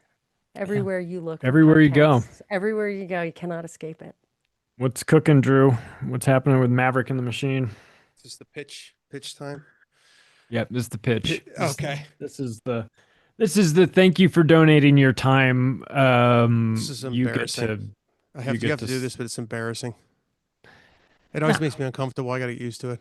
I know you hate it every time someone hands you a mic. I've watched you do it in Mexico a few times with Jones Plantation and with Barnum World. You're like, let's watch the fucking movie. Yeah. Yeah, that's pretty much it. If you go to drewmedia.studio, and then I basically set it up for now, just like a link tree. I just didn't like the link tree links. And it's got links to all my work. People should check out Jones Plantation if they haven't seen it yet, and then watch Barnum World. It's kind of a diptych, and Barnum World, per the Indiegogo campaign, was free. So I don't advise that, but that's where we're at. I promised it, so we put it up for free. Moving forward with my next project, Crazy Eddie, and that's going to be more of we probably do some sort of Indiegogo campaign just to get the audience kind of involved, but that's going to be more of an investment type film. So yeah, and we're planning on shooting that in Oregon. And so I'm already kind of moving forward with I wanted to shoot in Portland before when we just first started coming up with it. And it turns out, as I've done some research, that the tax rebate program for indie films is like Oregon's like the best state. So that's pretty cool. But it's called Crazy Eddie. That is going to be outrageous. By the way, before we go, has anybody seen True Detective Season 1? I know some of you've seen it, right? Long time ago. A while ago, yeah, but I remember. Long time ago. Do you remember it? Do you remember it? That was good, yeah. Well, because I've heard people say it was like the best show ever and everything. It was really, really good. I'm not trying to shit on the filmmakers or anything, but like, what did you think about how they closed it out? Because I Too don't long remember. ago. oh, all Yeah, I right, don't forget it. remember. Sorry, sweetie. Sorry. It's too late for this anyway. I I gotta. wanted to talk about that tonight, and I completely forgot about it. But okay, whatever. All right. And then yeah, people can check out Maverick and the Machine. I've got a podcast, so maybe I'll get some of you guys on. It was nice talking with you guys. The only person I knew here was Charlie, so it was good to meet all you guys. Some talented, interesting people. Thank you. A real pleasure. Bye. Good to see you. Clint Russell was here from Liberty Lockdown. You can go check out his show over there. Jeff Warnock, Empath Eye Studio. If you want to go to activistpost.com and sign up for the newsletter, if you're reading an article, you'll down at the bottom you have the opportunity to sign up for the newsletter. Do that. The Wednesday newsletter is called the Solution Series, and it's fantastic. And Jeff writes that, and so I had him join us tonight. So it's just when you get emails, you sign up for somebody's newsletter. You're saying yes, I agree to this. So our end of the deal is like, let's make the newsletters really cool, like super based. So anyway, they're helpful. So sign up over at Activist Post, and you'll get Jeff's super based email newsletters. Sam is doing Kill Tony tonight, so let's go support Sam over there, I guess. And Mike is on assignment fighting the New World Order in outer space, I believe. Ricky, what's happening with Ripple Effect? Yeah. Who you have on recently? Who you got up your sleeve? So I got some great shows coming up. I actually pulled it up because I'd never know what to tell you guys. I got Kurt Mesger's coming on soon. Oh, nice. Yeah, he's awesome, and obviously I'm sure many of you guys have heard him on Jimmy Dore, and he was recently on a great episode with Sam Tripoli. And but he has really interesting life in regards to just his religious background, and then his just would you get him going, and he can just go down some crazy rabbit holes, and then Ryan Christian I think is coming on. I haven't had him on in a while. Rob Dew's coming on soon from InfoWars. He was actually maybe was going to drop in today, but he didn't. But he's been super busy, obviously. So those are some people to look out for. Also, Kill Tony, by the way, that will be live on YouTube tonight at 9 p.m. Eastern time. So by the time this show is done, you guys can go on YouTube, find Kill Tony's episode with Sam Tripoli and watch that. And I'm sure it'll be funny. Sam always is. And we've recently also had Tony Pepperoni from Kill Tony on recently, which if you guys haven't seen his stand up on Kill Tony, please do. It's hilarious. And then what else is new? Oh, of course, I announced it last time. Speaking of AI, I've been contributing to their takeover of the universe by now making some AI music. I've been back into music and using artificial intelligence to help speed up the process. So it's pretty amazing how quickly you can get work on a project, and how the boundaries don't exist in regards to like what you can do with I mean, you can literally, I was trying to convince Charlie to getting into AI music earlier today. He's like, I have no musical talent. I'm like, dude, you could literally just hum a melody, record it, upload it, and say, hey, I want to work with this, and it will start creating ideas based on what you're looking for. So there's definitely pros and cons to it. I still think AI requires imagination and requires creativity to be able to really, create anything of substance or good with it. But it does save you a lot of time. So I have some new music out. As you guys know, the theme song to the Ripple Effect podcast is called The Ripple Effect by my solo music project called Theory 6, which inspired the podcast name and whatnot. And I've been recording music for a while. And now I just started re-releasing new music. I have a new song called Artificial Ripple that's out. Obviously, it's called Artificial Ripple because I use artificial intelligence to help finish the song. And And then I have a new track that you can hopefully will be out sometime this week or early next week, which I actually sent to Charlie today. He first one to hear it, I think, Oh, nice. and hopefully that'll be out soon. But yeah, follow Theory Six Music on iTunes or Spotify or wherever, and you'll find the new tracks as I release them. So definitely check that out. And I think that's it in regards to and you can find all that at the rippleeffectpodcast.com. Macroaggressions.io is where you can find all my stuff, activistpost.com. I've got Doug Casey coming up on Macroaggressions. I've got Brett Pike from Classical Learner, and I've got Dr. Jessica Rose coming up as well. So a lot happening. If I may say one more thing, could I say one more thing? My pod Maverick and Machine, our last episode I dropped last week is with Michael Yon. I don't know if you guys are familiar with him. Yeah. And it clocks in at over 3.5 hours. He was in Not Singapore. We surprised. did it all through the night, and it is a freaking doozy. So check it out if you want. That who- dude It's a can doozy. talk. Who is he? Oh man, Michael Yon can talk, man. yeah, Michael Yon. He's And go ahead. Sorry. No, I was just No, going to no. ask because he sounds interesting. I was just curious what's his Oh, expertise. he's a madman. You should get him on your show. He'll come He's on. a lunatic. He'll talk your ear off. But He was a Green Beret, and then he went back and he became like a war photographer, and then he got like Time magazine picture of the year, and then he's been on like that Sean Ryan guy's show. And that's a pretty big show. I think people, and he goes all over the world, like wherever there's action. He's just like a man of adventure. I don't know how else to describe him. You know, right? I mean, he's been to the Darien Gap like 60 times. Like when the shit broke out in Thailand, he went to Bangkok, and he goes to where he sounds spent like time CIA. hunting cannibals for a while. Yeah, he's a wild man. He's cool. So yeah, it's a wild Nice. wild interview. Yeah. So anyways, Cool. Right on. And for anyone, if there's anybody out there who shows you're interested in, subscribe to them, rate them, share them, do all the things that we got to do, because we're all getting stepped on a little bit by the machine. Speaking of the machine. So, thank you. And please, Ricky, that it?